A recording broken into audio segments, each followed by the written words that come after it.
नमस्कार. राज्यात सध्या राजकीय वातावरण प्रचंड तापलंय. आरोप प्रत्यारोपांचा भडीमार सुरू आहे आणि आता थेट उपमुख्यमंत्री पदावरच प्रश्नचिन्ह निर्माण झाल्याचं चित्र पाहायला मिळत आहे. महाराष्ट्राच्या राजकारणात गेल्या काही दिवसांपासून मोठी उलथापालथ सुरू आहे. एका मागोमाग एक नेत्यांच्या राजीनाम्याच्या मागण्या होत आहेत आणि या सगळ्या घडामोडींच्या केंद्रस्थानी दोन महत्त्वाची नावं समोर येत आहेत: रुपाली चाकणकर आणि उपमुख्यमंत्री एकनाथ शिंदे. नेमकं काय घडलंय? हा वाद इतका वाढला कसा? आणि आता परिस्थिती कोणत्या टप्प्यावर आलीय? पुढे जाण्याआधी एक विनंती करेन. तुम्हाला आमचे व्हिडिओ आवडत असतील पण अजून तुम्ही चॅनलला सबस्क्राईब केलं नसेल तर चॅनलला लगेच सबस्क्राईब करून घ्या. या संपूर्ण प्रकरणाची सुरुवात झाली रुपाली चाकणकर यांच्या संदर्भात निर्माण झालेल्या वादातून.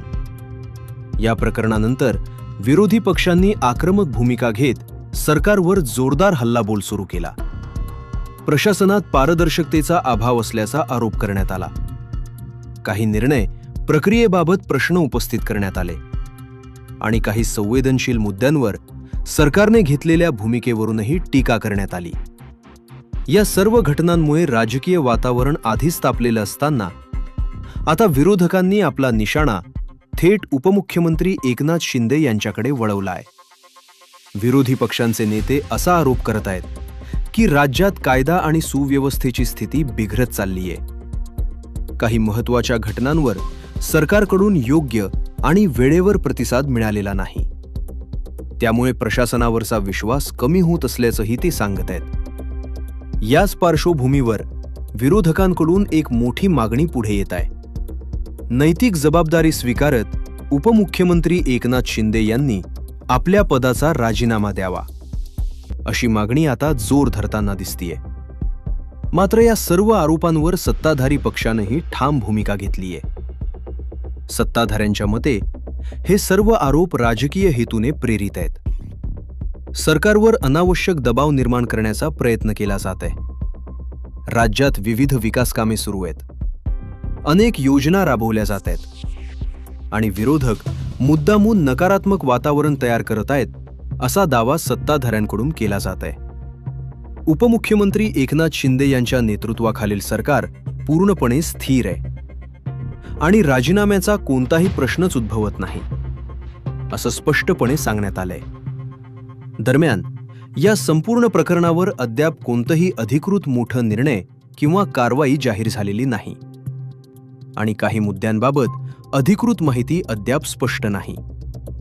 आता पाहूया या प्रकरणातील काही महत्त्वाचे अपडेट्स. राज्यातील राजकीय वातावरण दिवसेंदिवस अधिक चिघळताना दिसत आहे. विरोधकांकडून सातत्यानं सरकारवर दबाव वाढवण्याचा प्रयत्न केला जातोय, तर सत्ताधारी पक्षही तितक्याच ताकदीनं प्रत्युत्तर देताना दिसतोय. राजकीय विश्लेषकांच्या मते सध्या सुरू असलेला हा संघर्ष हा केवळ एका प्रकरणापुरता मर्यादित नसून त्यामागे आगामी निवडणुकांची पार्श्वभूमीही महत्त्वाची आहे. प्रत्येक पक्ष आपली ताकद आणि प्रभाव दाखवण्याचा प्रयत्न करत आहे.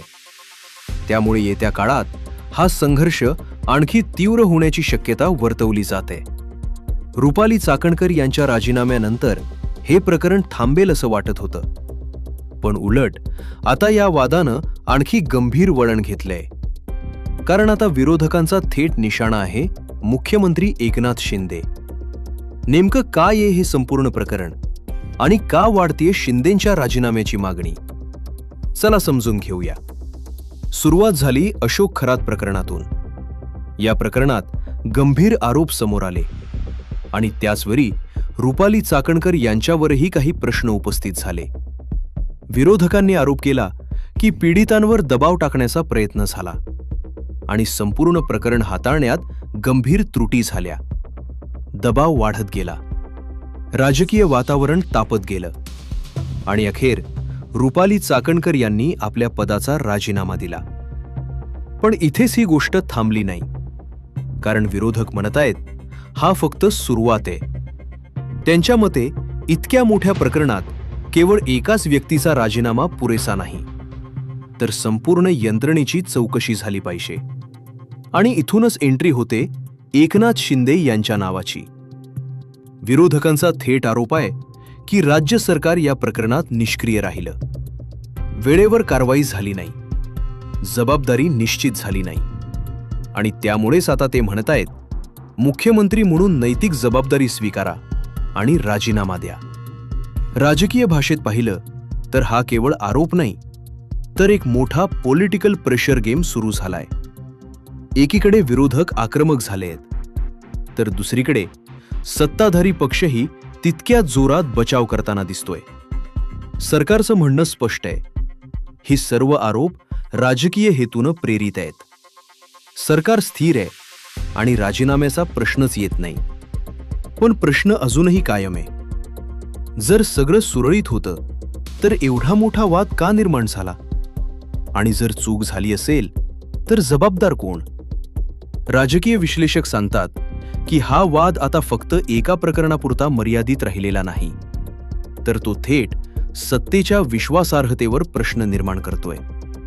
आणि त्यामुळेच येणाऱ्या काळाचा हा संघर्ष आणखी तीव्र होण्याची शक्यता आहे. पण या सगळ्या राजकीय संघर्षामध्ये सामान्य नागरिकांची भूमिका काय आहे? सामान्य नागरिक मात्र या सर्व घडामोडींना वेगळ्या नजरेनं पाहतायत. अनेकांच्या मते राजकारणात सुरू असलेल्या आरोप प्रत्यारोपांमुळे विकासाच्या मुद्द्यांकडे दुर्लक्ष होत आहे. रोजगार, शिक्षण, आरोग्य आणि मूलभूत सुविधा यांसारख्या महत्त्वाच्या प्रश्नांवर लक्ष केंद्रित होणं गरजेचं आहे. जनतेमध्ये अशीही भावना आहे की राजकीय संघर्षामुळे प्रशासनाचं कामकाज प्रभावित होतं आणि याचा थेट परिणाम सामान्य लोकांवर होतो. एकीकडे राजकारणात तणाव वाढतोय, तर दुसरीकडे जनतेच्या अपेक्षा देखील वाढत आहेत. आता सर्वात मोठा प्रश्न असा आहे, पुढे काय होणार? उपमुख्यमंत्री एकनाथ शिंदे यांच्यावर वाढणारा दबाव किती परिणाम करणार? विरोधकांची मागणी कितपत पुढे जाईल? आणि सत्ताधारी पक्ष आपली भूमिका किती काळ टिकवून ठेवणार? या सर्व प्रश्नांची उत्तरं येत्या काही दिवसात स्पष्ट होण्याची शक्यता आहे. सध्या या प्रकरणात मुख्यतः दोनच नावं समोर येत आहेत. मात्र यामध्ये इतर काही नेतेही अप्रत्यक्षपणे भूमिका घेताना दिसत आहेत. तरी देखील अधिकृतरित्या कोणत्याही नवीन नावाची पुष्टी अद्याप झालेली नाही. जर पुढील काही दिवसात नवीन नावं किंवा अपडेट समोर आले तर चित्र बदलू शकतं. पण आत्ताच्या घडीला अधिकृत माहितीची प्रतीक्षा आहे. तोपर्यंत या प्रकरणावर प्रत्येक घडामोडीवर आमचं बारकाईनं लक्ष राहणार आहे. जर तुम्हाला अशाच सखोल, विश्वासार्ह आणि महत्त्वाच्या बातम्या पाहायच्या असतील तर आमच्या चॅनलला नक्की सबस्क्राईब करा, व्हिडिओला लाईक करा आणि या विषयावर तुमचं मत कमेंटमध्ये नक्की सांगा. धन्यवाद.